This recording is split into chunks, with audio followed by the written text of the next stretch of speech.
பொள்ளாச்சி வழக்கை பார்த்தீங்க வச்சுக்கோங்களேன். ரீசெண்ட் டைம்ஸாக போயிட்டுருக்கிறது வந்து பொள்ளாச்சி வழக்கு.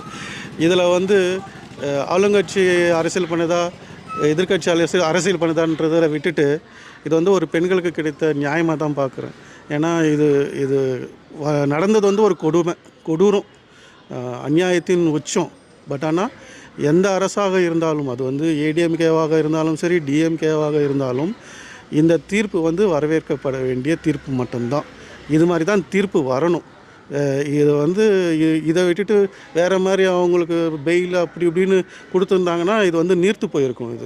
இது வந்து நான் பெயிலபிள் செக்ஷனில் வந்து சாகும் வரை ஆயுள் தண்டனைன்னு சொல்கிறது வந்து உண்மையாலுமே இதை பார்த்து மற்றவங்க வந்து திருந்தினா தான் உண்டு. ஏன்னா பெண்கள் வந்து ஒரு ஆண் இல்லாமல் பெண் இல்லை, பெண் இல்லாமல் ஆண் இல்லை. பட் ஆனால் பெண் சக்தி வந்து மிக உயர்ந்த சக்தி. அது இல்லாமல் பிரபஞ்சமே இல்லை. ஸோ அதனால் பெண்களை போற்றி பாதுகாக்கணும். ஸோ அதுக்கு வந்து எல்லா ஆண்களையும் தப்பு சொல்ல முடியாது. ஸோ சில கொடூரமான மிருகங்கள் இருக்கிறதுனால எல்லா ஆண்களையும் எல்லாருமே தப்பாக சொல்கிறாங்க.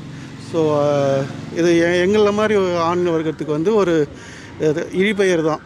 ஸோ அதனால் என்னுடைய சார்பாக நாங்கள் ஆண்கள் சமுதாயத்தின் சார்பாக அந்த கொடூரம் நடந்த பெண்களிடம் நான் மன்னிப்பு கேட்டுக்கிறேன்.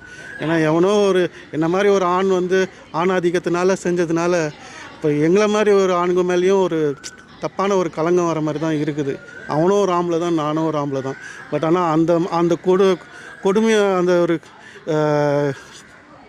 கொடூரமான ஒரு மனுஷன் செஞ்ச செயலால் எல்லாருமே பாதிக்கப்பட்டிருக்காங்க, மன ரீதியாக பாதிக்கப்பட்டிருக்காங்க.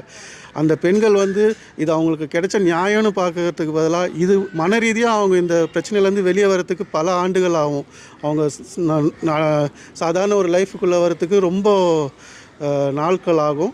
ஸோ அவங்க வந்து திருப்பி நார்மல் லைஃபுக்கு வரத்துக்கு சகஜமாக சமுதாயத்தோடு சேர்ந்து பழகிறதுக்கு வந்து கடவுளை தான் நான் பிரார்த்திக்கிறேன். இது மாதிரி ஒரு விஷயம் இனிமேட்டு நடக்கக்கூடாதுன்றதுக்கு வந்து இந்த தீர்ப்பு வந்து மிகப்பெரிய உதாரணமாக